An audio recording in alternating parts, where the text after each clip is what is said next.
Primeira Reis, capítulo 9. Quando Salomão acabou de construir o templo do Senhor, o palácio real e tudo o mais que desejara construir, o Senhor lhe apareceu pela segunda vez, como lhe havia aparecido em Gibeon. O Senhor lhe disse: Ouvi a oração e a súplica por misericórdia que você fez diante de mim. Consagrei este templo que você construiu, para que nele eu ponha o meu nome para sempre. Os meus olhos e o meu coração sempre estarão ali.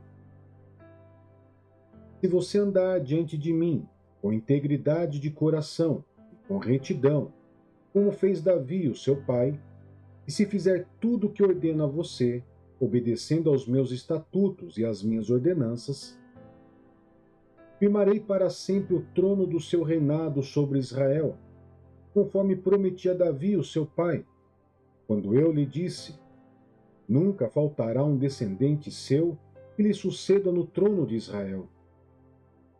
Se, porém, vocês ou seus filhos se afastarem de mim e não obedecerem aos mandamentos e aos estatutos que lhes dei, e prestarem culto a outros deuses e adorá-los, desarraigarei Israel da terra que lhes dei, e lançarei para longe da minha presença esse templo que consagrei ao meu nome. Israel se tornará então provérbio e objeto de zombaria entre todos os povos. Embora este templo seja agora imponente, todos os que passarem por ele ficarão espantados, zombarão e perguntarão: por que o Senhor fez uma coisa desta a essa terra e a este templo? A resposta será: porque abandonaram o Senhor, o seu Deus, que tirou os seus antepassados do Egito, e se apegaram a outros deuses, adorando-os e prestando-lhes culto. Isso, o Senhor trouxe sobre eles toda essa desgraça. Depois de 20 anos, durante os quais Salomão construiu os 2 edifícios, o templo do Senhor e o palácio real, o rei Salomão deu 20 cidades da Galiléia a Hirão, rei de Tiro, pois Hirão lhe havia fornecido toda a madeira de cedro e de junípero e o ouro que ele desejou. Quando este veio de Tiro para ver as cidades que Salomão lhe dera, não gostou. Que cidades são essas que tu me deste, meu irmão? Ele perguntou. Chamou-as Terra de Cabu, nome que elas têm até hoje. Hirão tinha enviado ao rei 120 talentos de ouro. O rei Salomão impôs trabalhos forçados para que se construísse o templo do Senhor, o seu próprio palácio, o Milo, o muro de Jerusalém, bem como Azor, Megido e Gezer. O faraó, rei do Egito, havia atacado e conquistado Gezer, incendiou a cidade e matou seus habitantes, que eram cananeus, e a deu como presente de casamento à sua filha, mulher de Salomão. Sim, Salomão reconstruiu Gezer. Ele construiu Bet-Horon, Baixa, Baalate e Todmor, no deserto dessa região, bem como todas as cidades de armazenamento e as cidades onde ficavam as suas carruagens e os seus cavalos. Construiu tudo o que desejou em Jerusalém, no Líbano e em todo o território sob o seu domínio. Havia ainda sobreviventes dos amorreus, dos hititas, dos fariseus, dos heveus e dos jebuseus, os quais não eram israelitas. Salomão recrutou para o trabalho forçado os descendentes de todos esses povos que ainda viviam na terra, pois os israelitas não conseguiram separá-los para a destruição, e nesse trabalho forçado permanece até o dia de hoje. Salomão, porém, não obrigou nenhum israelita a trabalhos forçados. Esses eram os seus homens de guerra, oficiais, comandantes dos carros de guerra e condutores de carros. Também eram israelitas os principais oficiais encarregados das obras de Salomão, 550 oficiais que supervisionavam os trabalhadores. Somente depois que a filha do faraó se mudou da cidade de Davi para o palácio que Salomão havia construído para ela, foi que ele construiu o Milo. 3 vezes por ano, Salomão oferecia holocaustos e ofertas de comunhão no altar que havia construído para o Senhor, ao mesmo tempo em que queimava incenso diante do Senhor. Sim, Salomão concluiu o templo. O rei Salomão também construiu navios em Ezion-Geber, que fica perto de Elate, na terra de Edom, às margens do Mar Vermelho. Irão enviou em navios os seus marinheiros, homens experimentados que conheciam o mar, para trabalharem com os marinheiros de Salomão. Navegaram até Ofir e de lá trouxeram 420 talentos de ouro para o rei Salomão.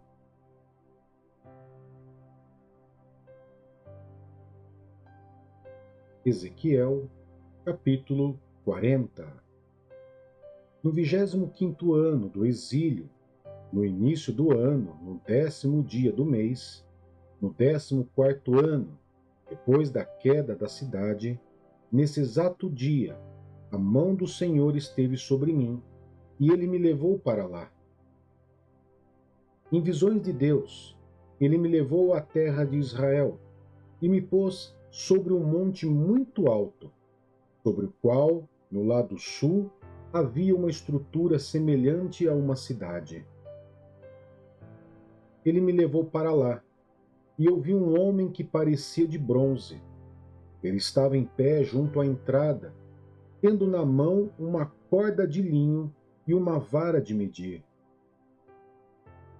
Ele me disse: Filho do homem, fixe bem os olhos, procure ouvir bem e preste atenção em tudo que eu vou mostrar a você, pois para isso você foi trazido aqui. Conte ao povo de Israel tudo o que você vai ver.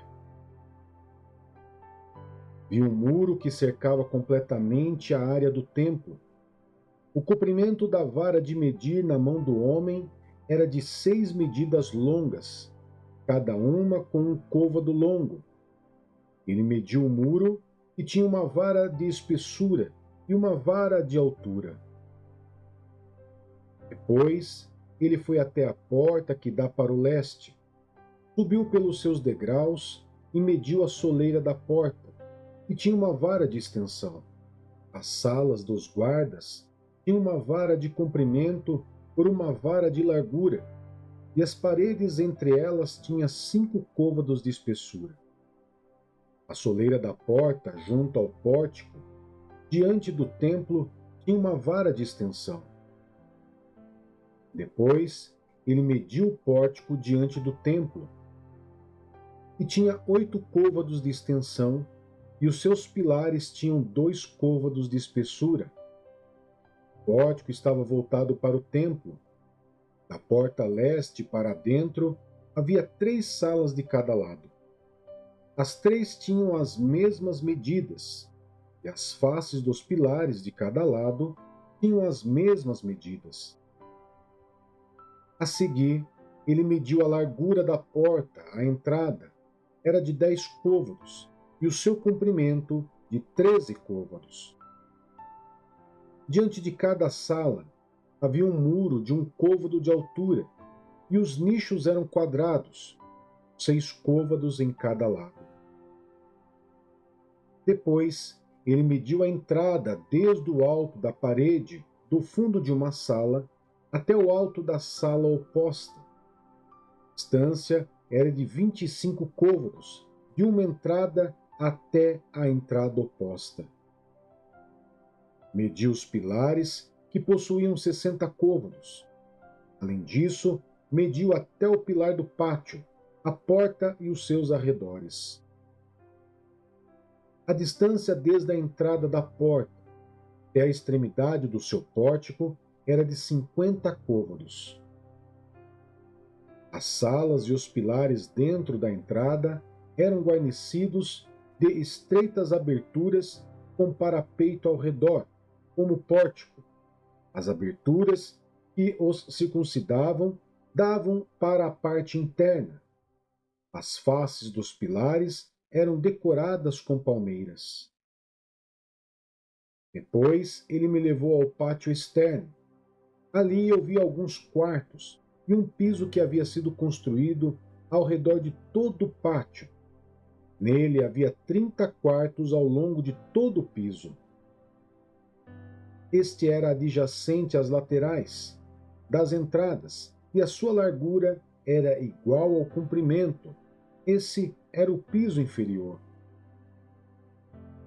A seguir, ele mediu a distância da parte interna da entrada inferior até a parte externa do pátio interno, o que deu 100 côvados, tanto no lado leste como no lado norte.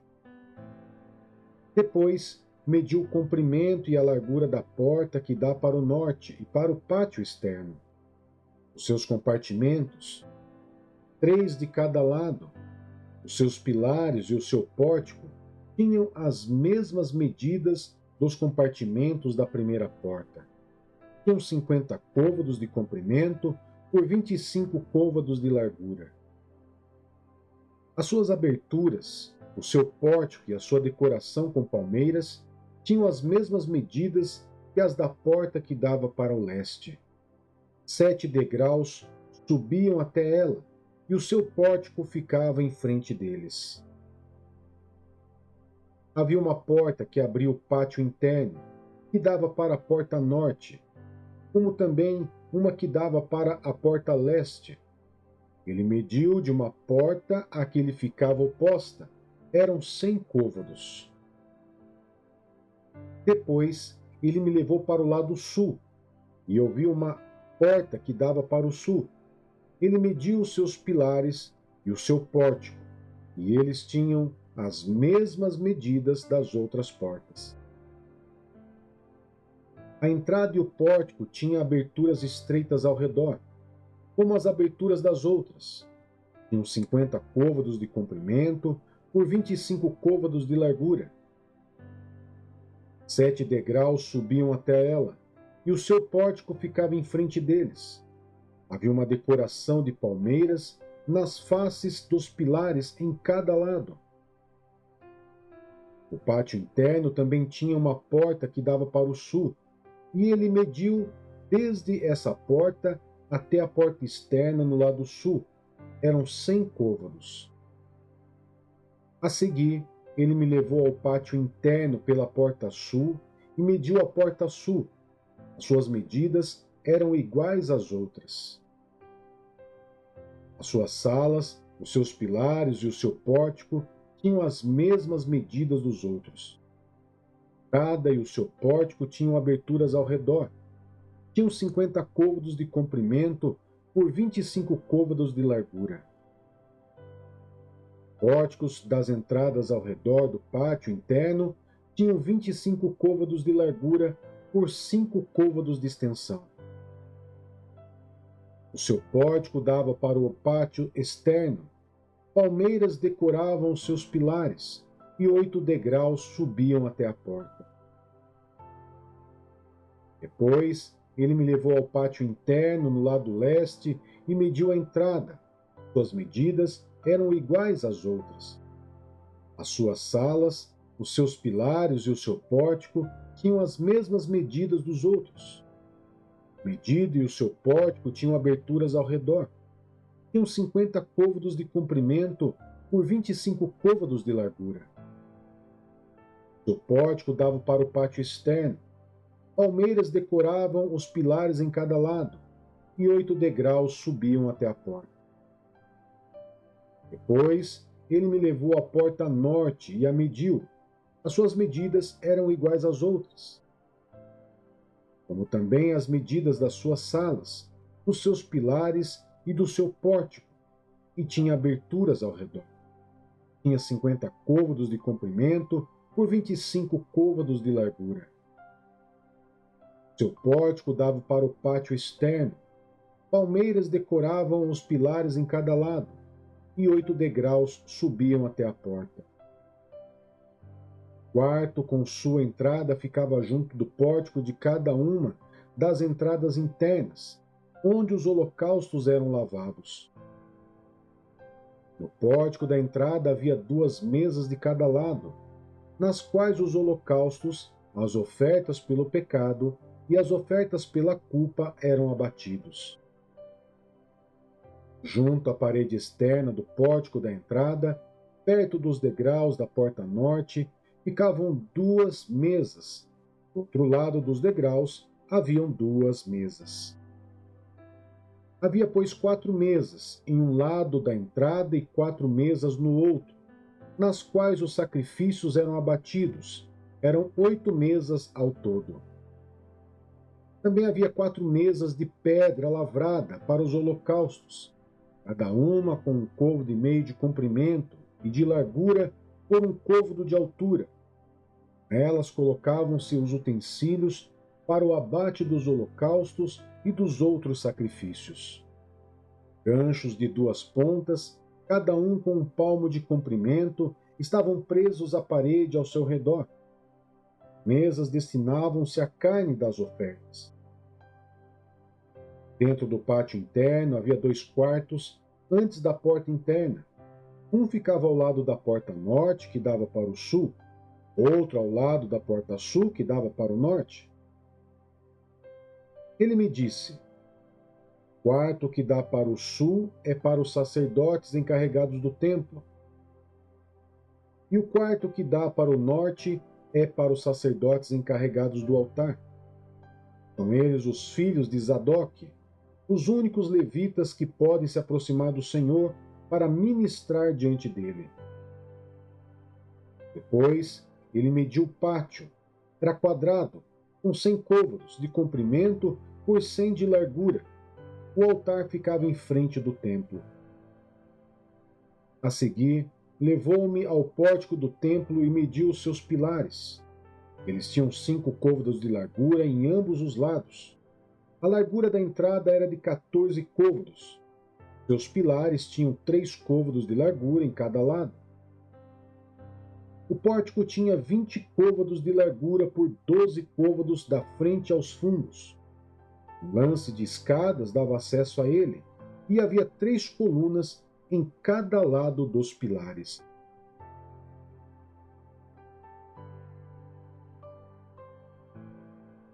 Romanos, capítulo 2.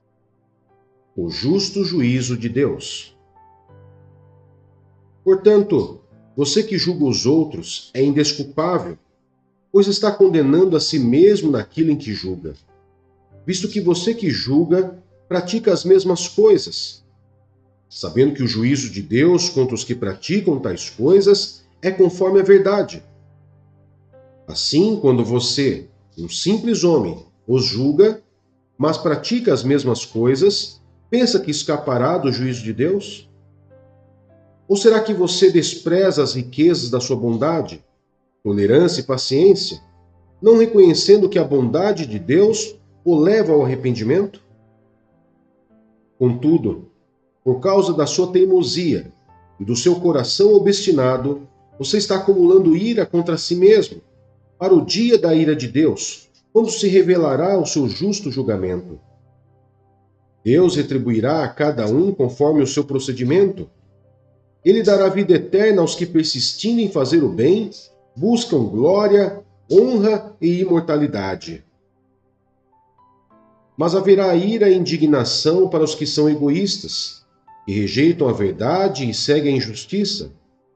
Haverá tribulação e angústia para todo ser humano que pratica o mal, primeiro para o judeu, depois para o grego, mas glória, honra e paz para todo o que pratica o bem, primeiro para o judeu, depois para o grego, pois em Deus não há parcialidade.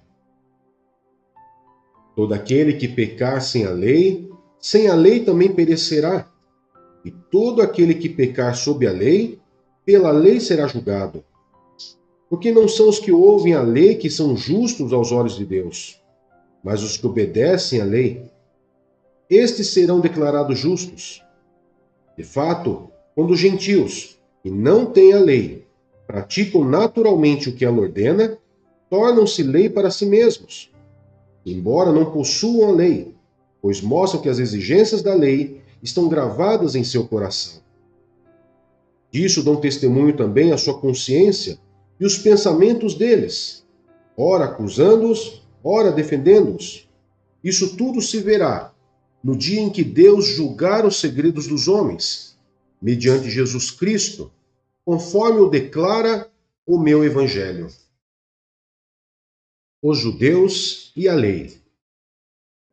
Ora, você leva o nome de judeu, apoia-se na lei e orgulha-se de Deus.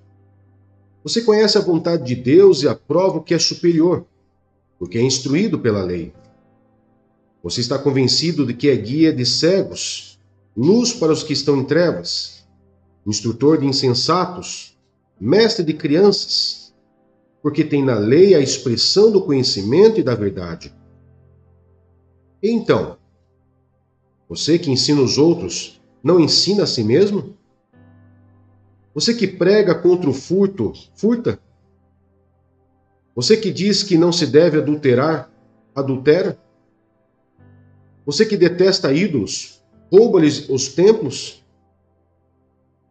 Você que se orgulha da lei, desonra a Deus, desobedecendo a lei? Pois como está escrito, o nome de Deus é blasfemado entre os gentios por causa de vocês. A circuncisão tem valor se você obedece à lei. Mas se você desobedece à lei, a sua circuncisão já se tornou incircuncisão. Se aqueles que não são circuncidados obedecem aos preceitos da lei, não serão eles considerados circuncidados? Aquele que não é circuncidado fisicamente, mas obedece à lei, condenará você, que tendo a lei escrita e a circuncisão, é transgressor da lei. Não é judeu quem o é apenas exteriormente, nem é circuncisão a quem é meramente exterior e física. Não. Judeu é quem o é interiormente, e circuncisão é a operada no coração, pelo Espírito, e não pela lei escrita. Para esses o louvor não provém dos homens, mas de Deus.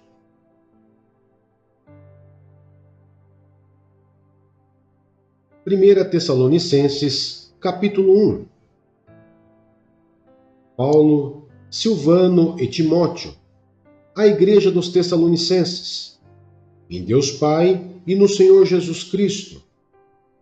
A vocês, graça e paz da parte de Deus e de nosso Senhor Jesus Cristo. Ação de graças pela fé e pelo exemplo dos Tessalonicenses. Sempre damos graças a Deus por todos vocês, mencionando-os em nossas orações. Lembramos continuamente, diante de nosso Deus e Pai, o que vocês têm demonstrado, o trabalho que resulta da fé, o esforço motivado pelo amor e a perseverança proveniente da esperança em nosso Senhor Jesus Cristo. Sabemos, irmãos amados de Deus, que Ele os escolheu, porque o nosso Evangelho não chegou a vocês somente em palavra, mas também em poder, no Espírito Santo e em plena convicção.